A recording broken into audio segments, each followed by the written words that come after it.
this is Tim from Your Six Studios. Today in this video I'm going to show you how to open up your clipboard on your Samsung phone.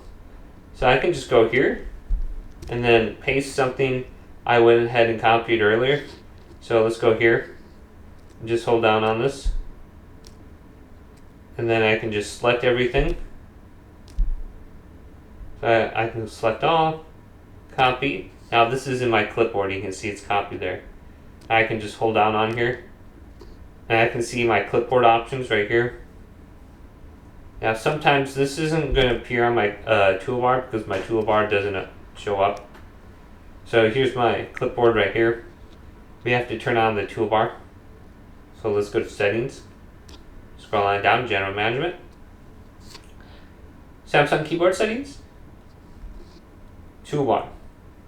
Turn this on. And then you'll be able to see your clipboard really easy on your Samsung keyboard. And then we have an option, save screenshots to clipboard too if you want this on. So you might use it if you're trying to send it to someone. So hopefully this video did indeed help you out. If it did, leave a big thumbs up and subscribe to my channel down below.